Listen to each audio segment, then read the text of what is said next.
Hello students, today we will discuss the ending of the story, The Last Lesson. As you all know, the story is told through the eyes of a little boy called Franz. The French districts of Alsace and Lorraine had fallen into Prussian hands. They banned the teaching of French in Alsace and Lorraine and imposed German. So there was a new love towards French language among the people of Alsace when they realized that it was their last day of French class. Now let us go to the textbook. Take page number 7, last paragraph. Whenever I looked up from my writing, I saw Mr. Hamel sitting motionless in his chair and gazing first at one thing and then at another, as if he wanted to fix in his mind just how everything looked in that little schoolroom. Fancy. For 40 years he had been there in the same place, with his garden outside the window and his class in front of him, just like that. Only the desks and benches had been worn smooth. The walnut trees in the garden were taller, and the hope vine he had planted himself twined about the windows to the roof. How it must have broken his heart to leave it at all. Poor man!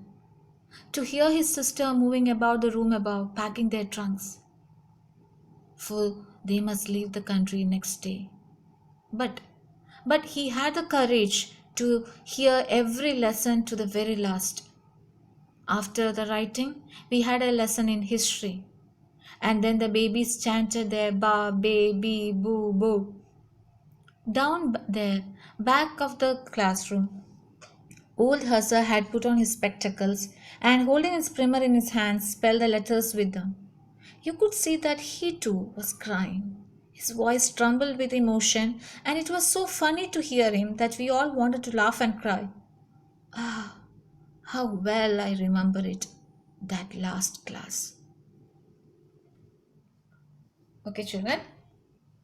So, little Franz tells us that he remembers his last French class very clearly. That day, everyone was sad.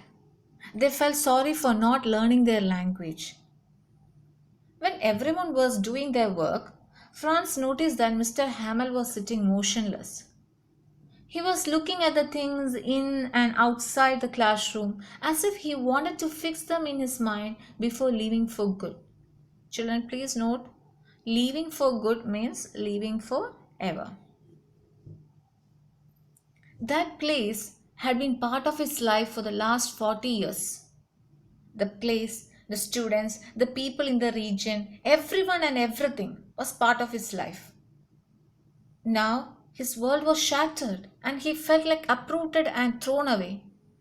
I hope you can imagine how painful it was for him to leave the place all of a sudden.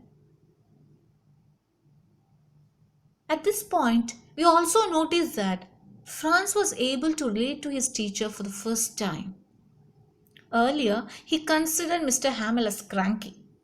But on the last day of French class, Franz was sympathetic to his teacher and also could understand his pain and emotion.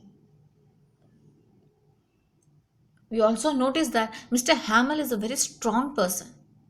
Even though he was sad, he was emotionally down, but he had the courage to listen to every lesson that was read in the class. When the small children in the class recited the letters of French language, old Hussar joined them. He had the primer in his hand and he read through the primer. Even though the children felt funny on seeing Hussar reciting the alphabets along with the small children, they did not laugh because they too understood the gravity of the situation. They were sad. They understood that the old Hussar wanted to be part of the last French class.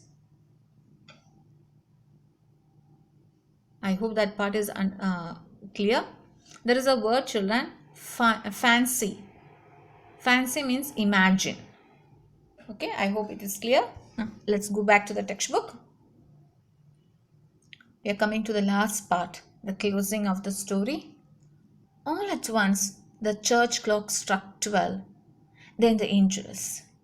At the same moment, the trumpets of the Prussians, returning from drill, sounded under our windows. Mr. Hamel stood up, very pale in his chair. I never saw him look so tall.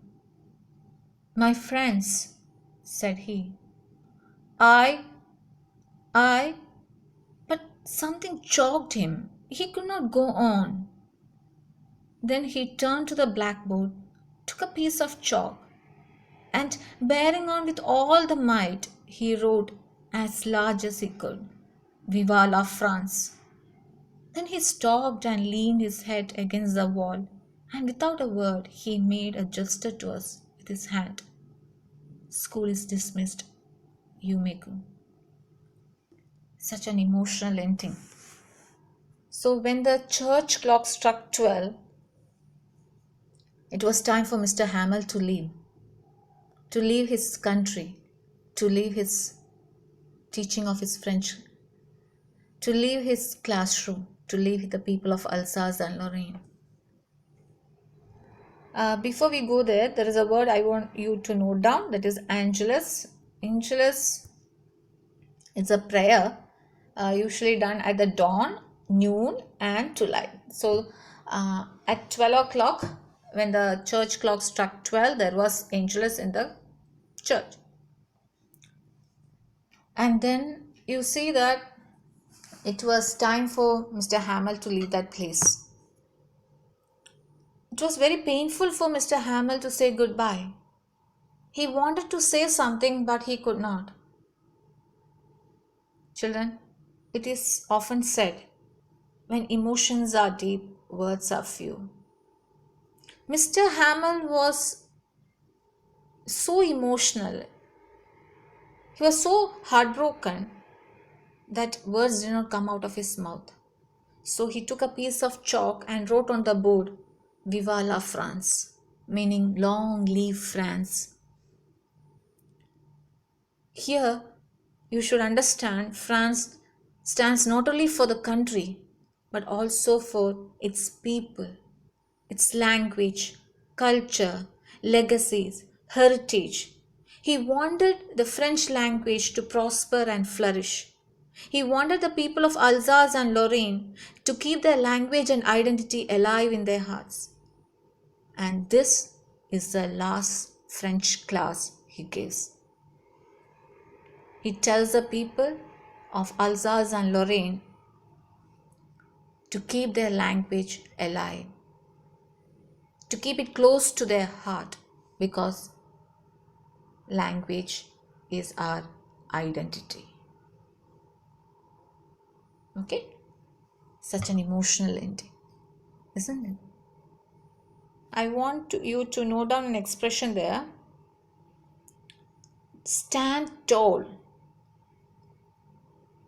meaning to be brave and proud and be able to deal with anything. Children, before we wind up, through the lesson, the writer wants to convey a very important message, that is, our mother tongue, our language is our identity. Language is the roadmap of culture. It tells you where its people come from and where they are going.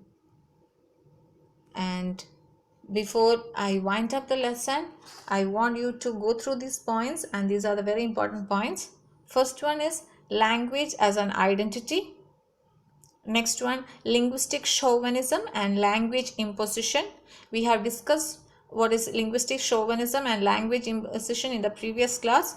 Linguistic chauvinism is the superiority, the feeling of superiority of one's language over the other, and imposing one's language on other is called as language imposition. The importance of language in building patriotism. Fourth point, the relevance of positive attitude towards learning. And the last point, condemnation of war. So I hope you all enjoyed the story, and please read and enjoy. Thank you.